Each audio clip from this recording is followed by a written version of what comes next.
Eu sou Ana Campos e estou aqui mais uma vez trazendo para vocês uma nova entrevista com a artista visual e cineasta Isabelle Mesquita. Ela que é a produtora do filme Lupanar, que será exibido na Web TV da Curitiba Suburbana. Agradeço a cada um de vocês que estão nos acompanhando aí e vamos seguir então para ver como foi o meu bate-papo com a Isabelle. Isabelle, o Antônio, né, ele me falou sobre você e aí ele me passou, na verdade era ele quem ia fazer, porque ele está mais a par do assunto e tal, mas ele não é muito bom com essas coisas, e daí ele passou para mim, então eu estou aqui hoje firme e forte para a gente conversar. Fala um pouquinho para a gente do seu trabalho, da sua carreira, como que você começou aí na área da cultura, né? Pois bem, eu comecei estudando economia, né? Eu fui estudar economia e quando eu estava na faculdade, eu consegui fazer um estágio na Secretaria de Cultura e a partir daí eu tive muito contato com a arte, né? E sempre gostei, né? Na realidade, sempre gostei muito de arte, mas eu era conhecida na faculdade como a agenda cultural, a garota agenda cultural, que os amigos queriam paquerar as meninas e eu em mim, Isa, o que tá rolando de teatro, porque eu sabia um monte, assim, né? Show, me dá uma dica para eu levar a menina lá, tal. Então eu meio que foi uma coisa que foi acontecendo. E como eu estava na Secretaria de Cultura e eu tinha acesso a muitas exposições, aberturas, a parte cultural de forma geral, eu frequentei mais ainda. Então eu sempre digo que a economia me levou para a arte. Então, eu acho assim, né? Foi um divisor de águas na minha vida e eu sou muito grata, né, por esse conhecimento que eu tive e que me permitiu e me permite pensar de uma forma mais global a própria estrutura da arte, né? A própria produção artística, né? Como que a gente pode fazer um trabalho que se conecta com coisas lá de fora, coisas internas, tuas, emotivas, com coisas que são globais, enfim. Então, assim, aí esse foi um pouco do meu começo. Aí, logo depois, eu fui estudar cinema e estudei, me formei na Cinemateca de Curitiba, também me formei técnica pelo Colégio Estadual, então fiz um curso lá que era na época 2 anos, no CEP, né? E depois fui estudar cinema na Cinemateca de Curitiba, minha formação é toda por lá, né? E depois disso fui fazendo vários outros cursos, entrando em estudos de documentário, que é uma paixão, documentário na minha vida é uma paixão muito forte. E então eu fui enveredando por esses caminhos e entrei em algumas seleções para estudos de documentário, ou projetos de documentário. Recentemente eu participei do FIDE Brasil, fui selecionada com um projeto de um filme que eu rodei na Amazônia, e ainda está em processo de edição esse material, mas o filme está todo gravado, eu gravei lá. O nome do projeto e do filme se chama Rio Atumã, Paisagem Sonora, onde eu exploro bastante a questão das memórias dos ribeirinhos, das minhas memórias, porque eu sou manauara, mas a minha infância toda eu passei no meio da floresta, assim, dentro da floresta. Não em Manaus, na floresta onde meus avós viviam. Então eu tenho muito essa memória desse rio, né, que é o Rio Atumã. E o projeto todo se deu em cima dessas memórias e das dicotomias sonoras que eu fui encontrando quando eu confrontava as minhas memórias de infância com as memórias de hoje, né? Que são outras memórias, são outras paisagens sonoras, né? Então, o projeto em si é esse. E antes disso, também eu fiz o documentário Lupanar, que eu acho que é esse que ele vai apresentar aí para vocês, né? O documentário Lupanar, ele partiu de uma...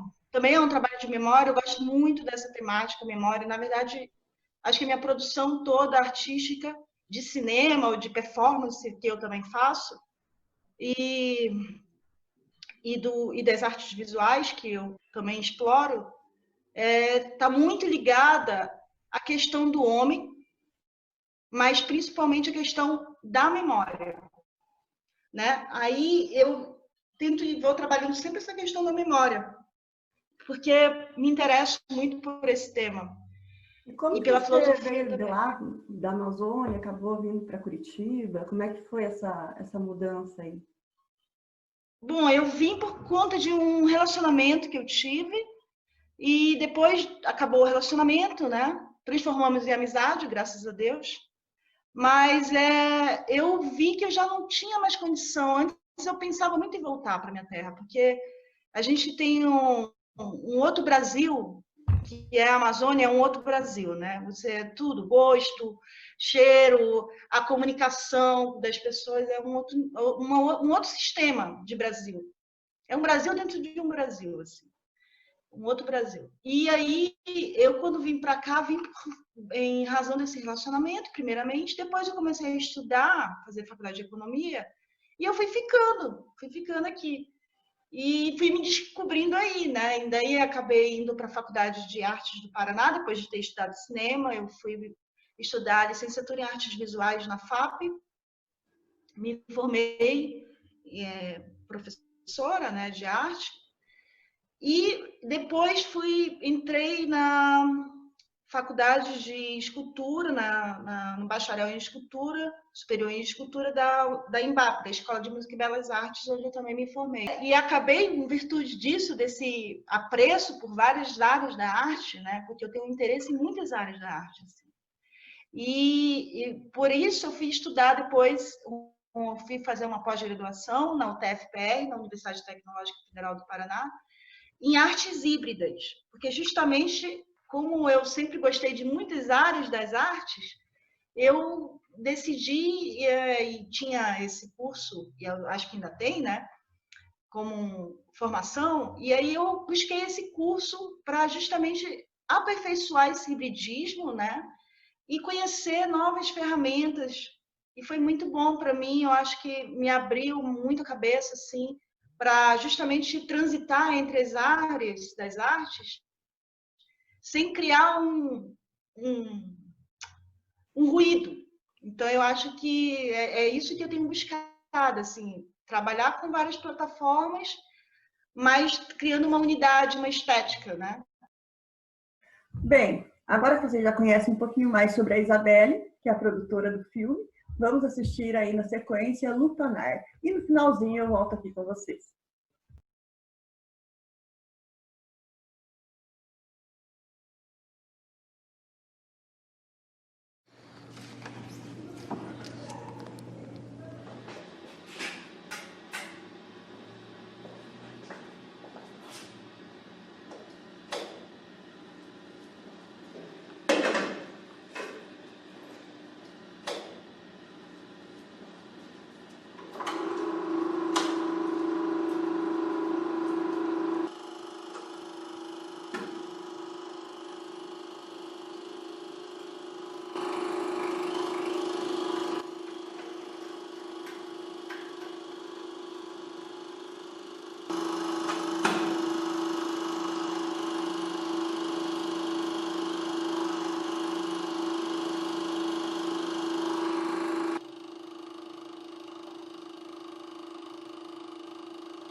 antes aqui, esse prédio aqui, eu fui daqui num hotel desse rotativo.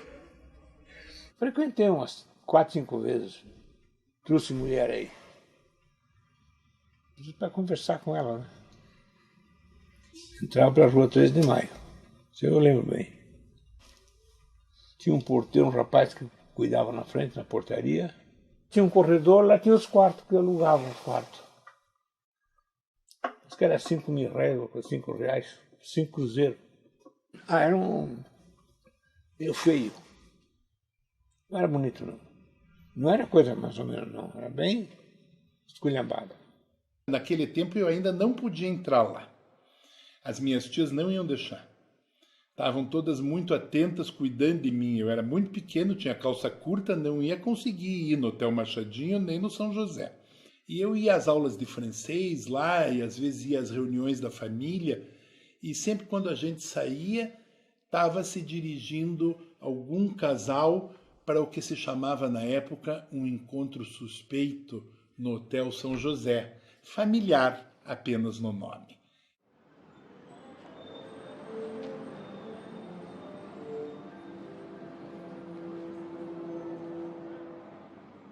Comecei a frequentar as zonas, esse bordel, quando tinha 15 anos, 16 anos, já frequentava isso aí. Não podia frequentar, mas frequentava. Antigamente a casa de mulheres mesmo era lupanar. Eu lembro que eu era guri, era menino, e quando eu lia a Gazeta do Povo, segunda-feira, então dizia, brigar no lupanar da fulana de tal, brigar no lupanar não sei o quê, foi preso no lupanar. A polícia fazia uma ronda na cidade, de bicicleta. Eles andavam e daí, quando eles chegavam lá, as mulheres escondiam a gente no quarto, que era de menor.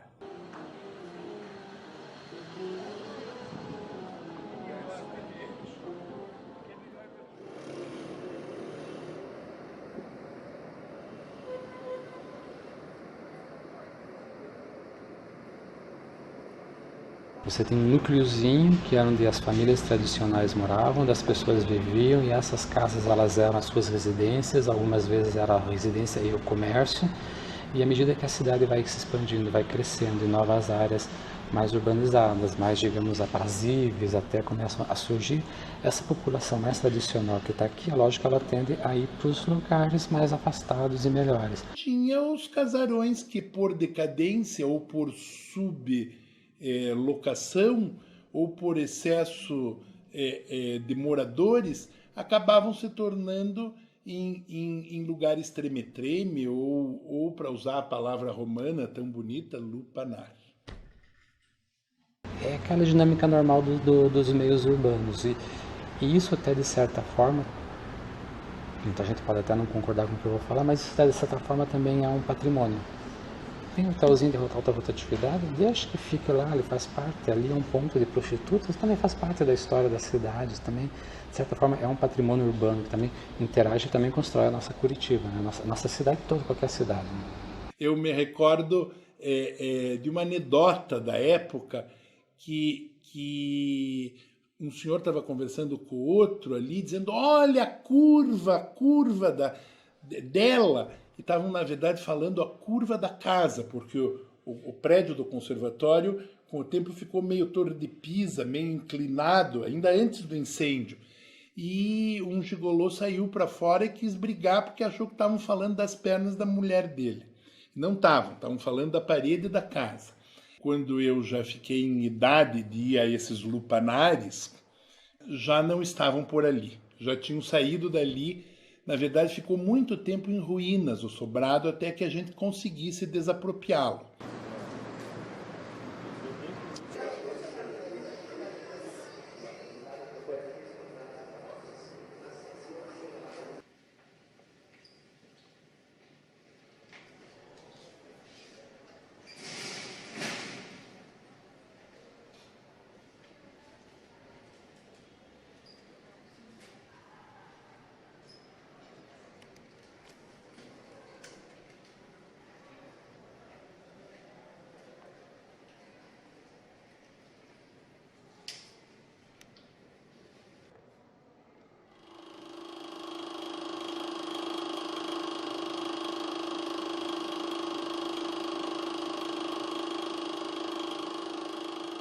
sentindo um cheiro já de uma fumaça, né, coisa estranha. Ouvindo alguma coisa está acontecendo. Eu botei o olho ali para fora, vi a fumaceira, né? Corri até a esquina e vi o prédio ali. Já meio que ao longe, assim, já se ouvia, já mais nas proximidades, né? A sirene de bombeiro e tudo. Ó, os populares ali. Corri para a Cinemateca, pegar uma câmera, o mais rápido, uma câmera fotográfica, mas não tinha filme, né? Até comprar e tudo já. E aí tinha uma Super 8, tinha filme e peguei, vamos nessa, né? Vamos registrar. A ação dos bombeiros aí foi muito legal. Um profissionalismo, assim, sabe? Uma harmonia entre eles. Eu vi que era um incêndio meio perigoso. A casa lá era muito velha e já estava atingindo a parte superior. Então você tinha aquele problema de você entrar, um telhado cair e a gente ser atingido, ou alguém da equipe ser atingido, né? Nós chegamos 2 equipes, uma de salvamento, era a chefe da equipe de combate a incêndio na época. E começamos a combater o incêndio. Praticamente toda a guarnição, no momento, foi para lá. Foi 1, 2, 3, 4 caminhões. Montei uma linha pela lateral, que tem as pequenas janelas, aqui, e eu entrei por aqui. São construções antigas, e a madeira, que é grande parte da estrutura, era feita em madeira. Madeira, para nós, é uma gasolina no incêndio, né? Pelo cheiro, você já sabe mais ou menos o que está ocorrendo. Pelo cheiro da fumaça. E eu senti um cheiro, daí eu alertei o pessoal, disse, pessoal, cuidado, porque daí, nesse momento, estava entrando o grupo de salvamento. Tem alguma coisa que, ou tem alguém aqui dentro que morreu, que está queimado, ou alguma coisa aqui dentro, porque o cheiro de queima de carne, assim, mais ou menos isso aí. E daí o pessoal ficou fazendo o rescaldo, mas já com cuidado e tal, daí encontramos que era um animal que tinha, se não me engano, falo de memória, na época era um cachorro que estava lá dentro e que ele morreu queimado lá dentro do prédio. Não sei como não morria, gente. A gente não morria, porque a gente arriscava. E você não tinha como não arriscar. Sem nada, você pode ver. Não tem um cinto de segurança, não tem nada. O cinto de segurança era o cinto que você tinha. Eu acredito que você não tinha nem máscara contra gases. Você molhava um lenço, molhava um pano, colocava no nariz e vamos para a luta.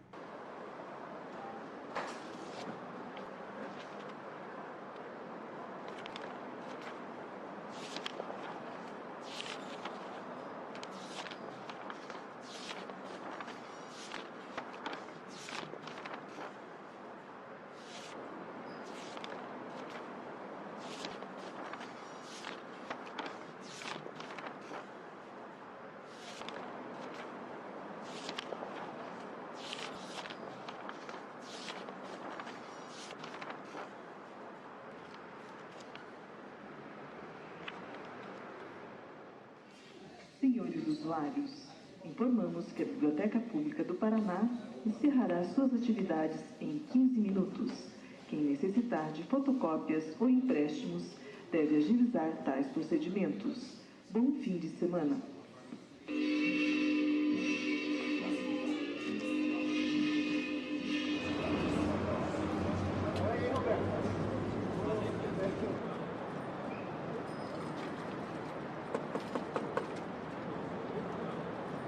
Estou aqui desde 64, 1964. Teve um incêndio nesse hotel que você falou até aquele dia, né? Eu não me recordo desse incêndio aí, não sei, acho que estava de férias.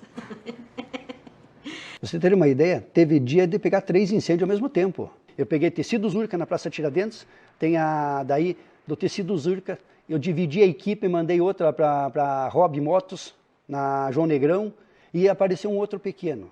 3 incêndios no mesmo tempo. Era uma época meio conturbada, a gente sabe, militarmente conturbada. Então, na época a gente comentava muito, olha, isso aí deve ser incêndio criminoso. Alguém está fazendo isso aí para atingir a corporação, o militarismo, os militares. Incêndio teve vários. Num ano teve 3 incêndios aqui no Largo da Ordem. Me assustou muito, eu quis até sair daqui. Porque eu sou muito medrosa com incêndio. Meu Deus, eu não suporto, deu pavor. Tudo que eu fiquei sabendo foi acidental. Foi um pouco de vazamento de gás, outro dali do Balé de Frango disse que foi uma instalação. A gente não tem nada concreto assim, sabe? Esse incêndio foi anterior ao uso do setor histórico, até anterior a definição do setor histórico de Curitiba. Foi um incêndio provocado certamente pelas gambiarras dos quartinhos daquela antiga casa de cômodos, já Hotel Machadinho e depois Hotel São José. Aquilo ali provavelmente eles iam restaurar futuramente.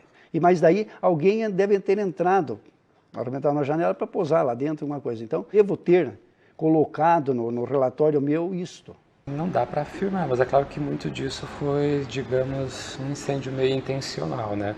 Primeiro eles depenavam o prédio, deixavam que as pessoas invadissem e gente desocupada fosse ocupar, e as pessoas se encarregavam de depredar o prédio, né? E depois daquilo para o incêndio era um passo seguinte.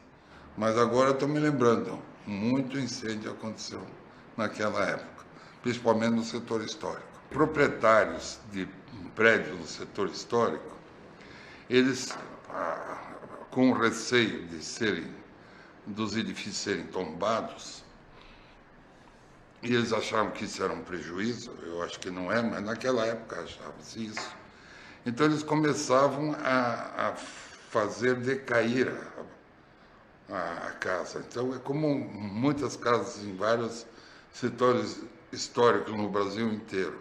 Toda essa tentativa é para depois dizer, bom, agora não há mais o que preservar. Foi até uma parente minha, a Mariazinha Macedo, herdeira do Solar dos Leões, ou dos Leão de Macedo, caso do Hermelino de Leão e da tia Caia. Quando a mãe morreu, ela me disse, mas agora, eu que salvei a casa e cuidei dela até agora, vou perder dinheiro. E todos os judeus e árabes que puseram fogo nas casas no centro da cidade, esses vão fazer prédios bem altos.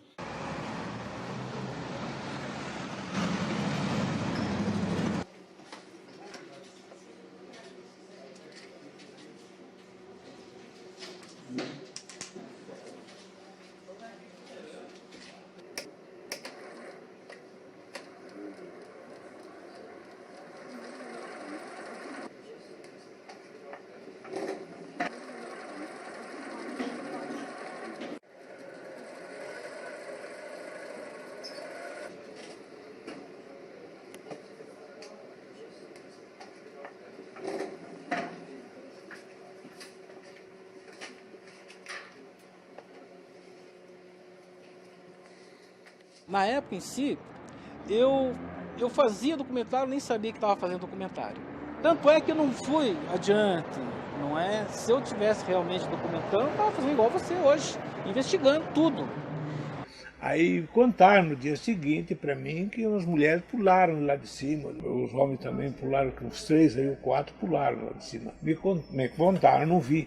Uns falavam que era questão de herança, briga, né, por aquisição do prédio entre famílias, alguma coisa assim. Ou vingança de alguma coisa, se ouvia muito, né? Lendas urbanas.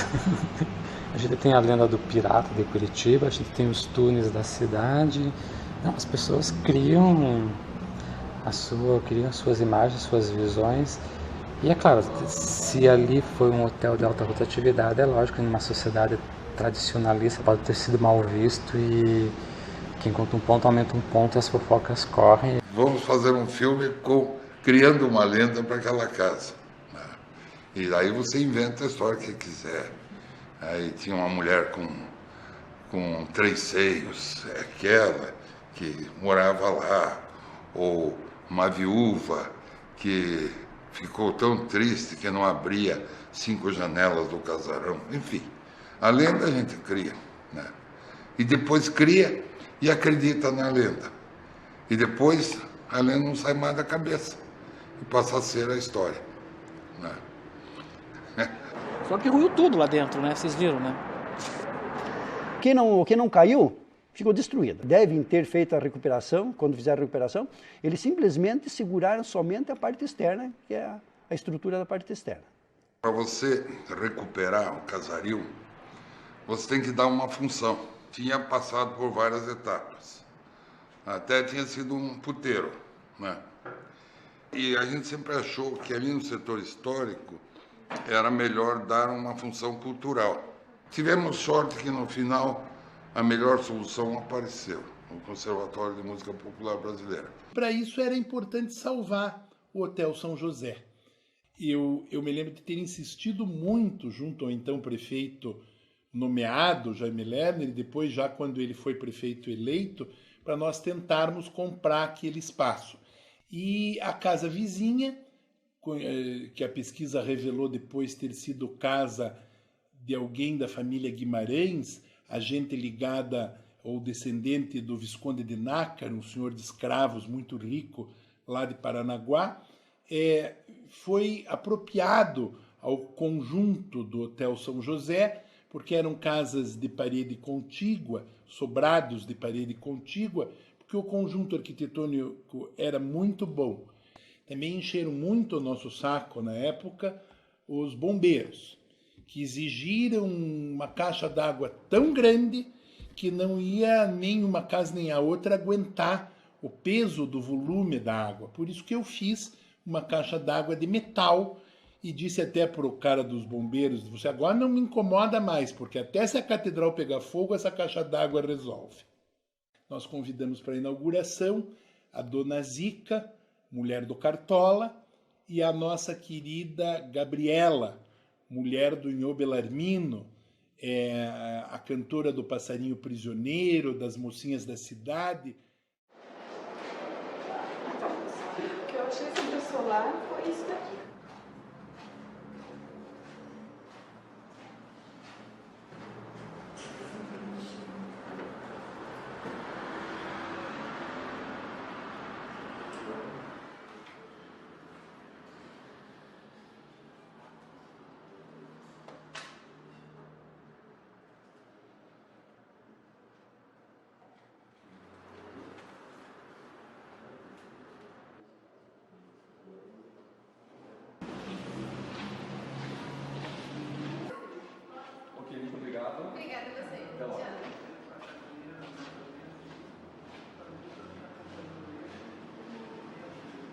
Eu já atendi estudantes aqui no meu trabalho, adolescentes de 15, 16 anos que estudam em bons colégios da cidade, classe média muito bem estabelecida, que chegaram aqui e quando eu falei da Catedral de Curitiba, uma quadra aqui para trás, não sabiam o que era a catedral, nem que ela ficava aqui.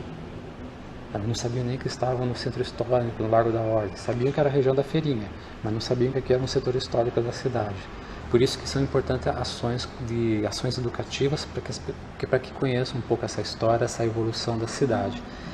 E é importante que percebam justamente que o novo que está chegando, ele pode conviver muito bem com o que é antigo, porque esse novo de hoje vai ser antigo daqui a 10, 15 anos. E não é o setor histórico de uma cidade como o Rio de Janeiro, nem ou como Salvador, é o setor histórico que nós temos. Nós não temos grandes edificações que fazem parte do patrimônio histórico da União, mas fazem parte do nosso patrimônio sentimental, da nossa referência. A identidade é um componente de qualidade de vida muito importante. E o que faz a nossa identidade são as nossas referências. Né? Tudo se passa como com o nosso estilingue, com a nossa seta. Quanto mais para trás a gente puxa, mais para frente a gente alcança. Vai ficando só na memória, né? na lembrança. E a saudade volta. Volta tudo à tona, começa principalmente as grandes ações que a gente fez com os companheiros, é difícil. Mas passou, né? Foi grande parte da minha vida foi ali, foi 20 e poucos anos que foram dentro do bombeiro. É alguma coisa que faz a gente retornar às origens, né? Mas é bom lembrar.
para a gente um pouquinho como é que foi seu processo criativo, o que te levou, né, a fazer um filme sobre um prédio histórico, né, que faz parte aqui da cultura da cidade, né? Então, o processo criativo desse trabalho foi... eu fui fazer uma oficina, uma dessas oficinas de formação, no Conservatório de Música Popular Brasileira. E lá eu estava tendo uma oficina de filmes de terror. Veja bem, eram filmes de terror, trash, coisas assim, mini doc, mini filme. 5 minutos de filme, era assim. E eu fui selecionada para participar dessa oficina e estava querendo buscar uma ideia de fazer um filme, tive uma ideia lá. Mas quando eu estava fazendo esse microfilme, eu me deparei com a placa do Conservatório de Música Popular Brasileira, que está lá até hoje, contando que aquele prédio tinha sido incendiado criminosamente em 1979 e que foi lá um lugar boêmio, né, rotativo, familiar apenas no nome. E aí todas essas palavras, familiar apenas no nome, incêndio criminoso, e aí eu fiquei, mas por que incendiaram? O que foi esse incêndio? E isso ficou no meu ouvido, assim, falando, nossa, o que foi que aconteceu nesse prédio? E é um prédio muito bonito, né, que está no meio do Centro Histórico de Curitiba, e eu não tinha pista nenhuma sobre esse incêndio. A única pista que eu tinha era a própria placa, que era a data do ano em que aconteceu o incêndio, que foi 79. Pois bem, então eu fui pesquisar, e aí quando fui pesquisar, eu não sabia por onde começar, então eu comecei em todos os jornais na Biblioteca Pública do Paraná, pesquisando a partir do dia 1º de janeiro de 1979, para tentar achar esse incêndio. Porque como ele foi de grandes proporções, com certeza devia ter alguma nota, uma notícia. E foi isso que me fez buscar. Só que quando eu fui abrir o meu jornalzinho, os vários jornais, né? Diário Popular, inclusive, bastante, eu fui descobrindo um ano em que eu nem era nascida, que eu nasci em 80. Então, eu fui descobrindo em 79. E eu fui descobrindo a política, eu fui descobrindo a ditadura, eu fui descobrindo os assassinatos, porque cada virada de página existia uma matéria. Então, eu fui descobrindo em 79 várias coisas, a anistia, quem era o prefeito naquela época que foi nomeado, e várias outras coisas. A mulher como objeto sexual, porque estava sempre estampada como um aperitivo para o jornal. Isso era uma cena muito forte, né, que eu fui acompanhando. E aí eu fui chegando, fui pesquisando, fui vendo muita coisa curiosa que eu me matava de rir, porque acho que, né, no meio de toda tragédia existem coisas cômicas, né? Então, nesse ano de 79, eu fui descobrindo coisas trágicas, muito trágicas, assassinatos terríveis, corpos encontrados na margem do rio com urubus, enfim, coisas terríveis da ditadura, das desovas, né? E também fui contando coisas cômicas, curiosas. Então, o filme no Paná, ele é um filme que fala do processo de se fazer um documentário. E para você fazer um documentário, você tem que pesquisar. Então, ele acabou sendo o processo do filme, essa busca por esse incêndio, mas que você vai mostrando como é feito o documentário. Que você tem que pesquisar, você tem que entrevistar uma pessoa, conversar com uma pessoa, alguém fala, não, fulano frequentava aqui, aí tu vai atrás lá da pessoa. Então ele fala muito do processo criativo de um documentário, né? E aí eu fiz uma escolha, né? Agora eu posso revelar, porque já faz tantos anos, né? Mas antes eu não revelava, não. É a primeira vez que eu vou falar isso. Primeira vez. Essa é quente. Eu escolhi o personagem que faz o filme, ele não tem nome, né? Se você for perceber, acho que provavelmente você assistiu o filme, ele não tem nome e o nome dele é personagem. Que justamente eu dei assim. Mas ele faz todo o percurso que eu fiz. Ele é o meu alter ego. Entendeu? Ele faz todo o meu caminho. E isso é uma coisa que me permitiu um pouco me desassociar porque, né, no caso, eu era a diretora do filme, a roteirista, né, e a pesquisadora, porque eu acabei pesquisando o filme inteiro. Então, eu fui essas 3 pessoas, assim, né, muito forte no filme. E eu não queria criar, e não queria aparecer no filme também, eu não queria de jeito nenhum estar presente no filme. Só que eu também achava importante mostrar o processo.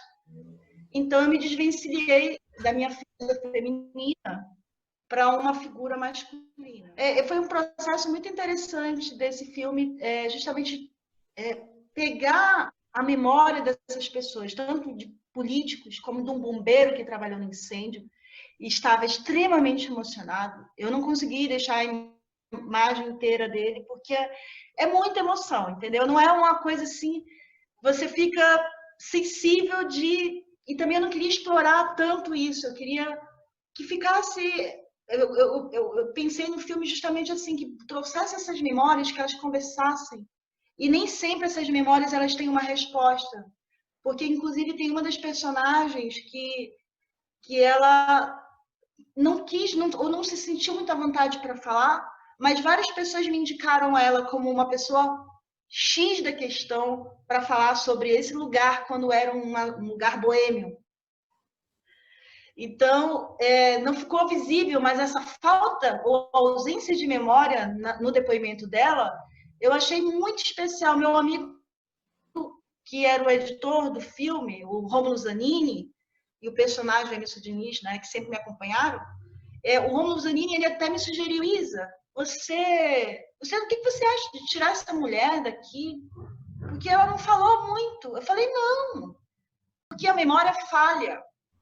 A memória falha também. Então, eu estava discutindo a memória. Então, eu achava importante também a memória dela não ser tão... ou ela não trazer essa memória tão forte. Essa ausência de depoimento me trouxe outras memórias, que ela, inclusive, faz uma explanação sobre outros incêndios que aconteceram na mesma região, porque isso tinha acontecido a lei de patrimônio histórico, né? Esse filme, especialmente, é a minha homenagem a Curitiba. Eu fiz esse filme como uma homenagem à cidade de Curitiba. No íntimo meu, ele é uma homenagem. Isso ajuda a gente a resgatar o sentimento, né, de amor pela terra, as memórias que a gente guarda do lugar onde a gente vive, onde a gente cresce. Ajuda mesmo a gente a resgatar esse amor mesmo pela cidade. Tudo é válido. Até para a gente falar de política mesmo, né? De uma política de preservação do patrimônio público. Acho bem... Por isso eu achei tão interessante, tão relevante, né, o seu filme. Quando eu vi, eu gostei muito. Falei, olha, é bom a gente lembrar do que aconteceu antes, né?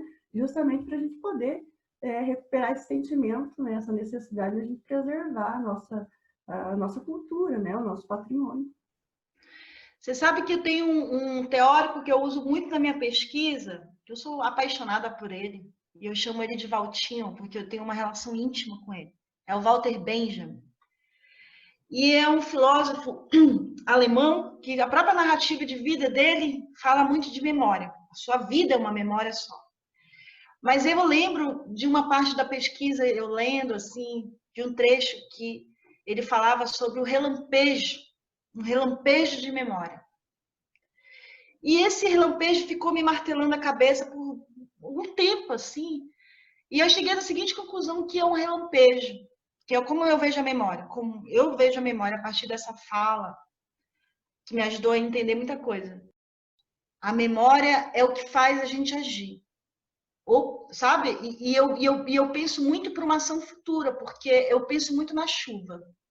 No antes da chuva. No antes da chuva. Então, para não chorarmos como a chuva, é bom a gente agir. Então, a memória tem esse poder de nos conservar, nos manter avançados no futuro, entendeu? A gente não quer um futuro ruim, a gente tem que pensar sempre, lembrar das coisas ruins para não fazer. Então, é nesse sentido que eu vejo a memória, como um preparo, né? É isso. Bom, e agora falando sobre você, novamente, sobre sua carreira e tal, tem algum projeto novo? Como é que vai ser? O que tem aí de novidade para a gente? Bom, como eu te disse, eu terminei um filme Paisagem Sonora, Rio Atumã Paisagem Sonora. Estou em processo de edição, mas ainda está um pouquinho lento, ainda mais agora nesse processo pandêmico, né? Não tenho como me reunir com as pessoas, com os colaboradores. Então, ele está nesse processo, que é uma pena, até gostaria de reativá-lo. E se tiver alguém aí que é bom editor e quiser participar do projeto, que não tem dinheiro, viu, gente? Mas podemos, de repente, conseguir um edital aí para finalizar o filme, só fazer edição, porque eu tenho muito interesse, mas eu também não ganhei nada com esse filme, eu só gastei do meu dinheiro, entendeu? Mas eu quero muito fazer, porque o filme ficou muito bonito, assim, gravado, os depoimentos, muito ligado à questão da antropologia. Durante a pesquisa, encontrei uma carta de 1787, que é uma carta dos navegadores que passavam pelo rio Atumã, e eles encontravam as tribos indígenas. Então, é um achado. Essa carta, ninguém tinha consciência dessa carta. Essa carta foi descoberta durante a pesquisa, a minha pesquisa. Então, é um tesouro essa carta. E eu quero muito poder, justamente, ela ser um guia assim, para a narrativa desse filme, né, que está em processo de edição. Então, quem tiver interesse, quiser participar, como minha ajuda colaborativa de edição, só entrar em contato e é isso.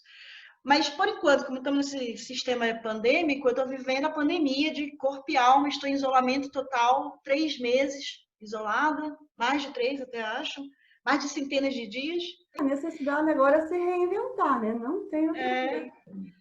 Não, então, é isso. Esse é o desafio do momento. O desafio do momento é como que vamos continuar a pensar arte, continuar a pensar sociedade, memória, a partir de uma pandemia, de um isolamento, né? Eu acho que essas questões que estão sendo postas, né?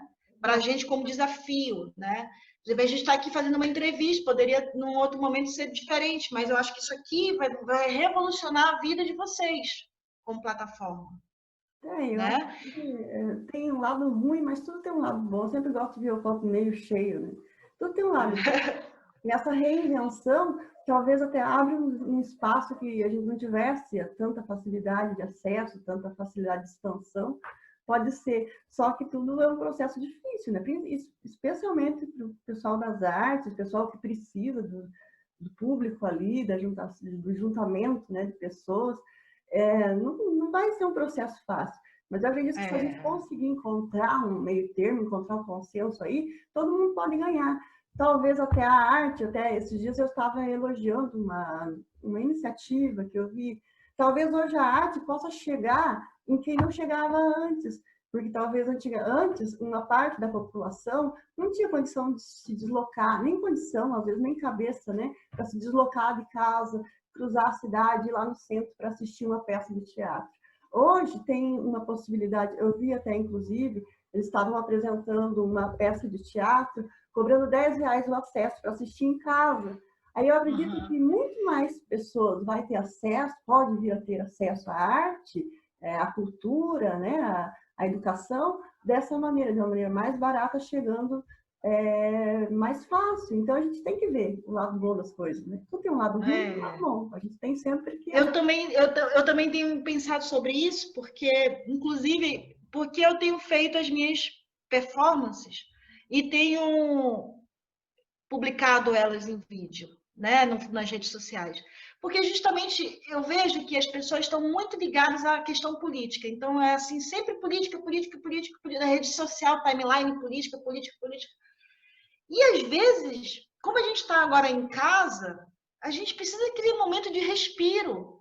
Sabe? Quando é uma foto de um bichinho, de um cachorrinho, não dá um negócio? Ai, que bom, que lindo, sabe? Então, eu acho que é isso, esses momentos de respiro até na timeline, sabe? Uma poesia, uma música, um teatro, um teatro que seja, uma performance. E então a gente também uma forma de a gente democratizar a produção artística, porque o artista já está terrivelmente isolado, porque ele vive desse contato.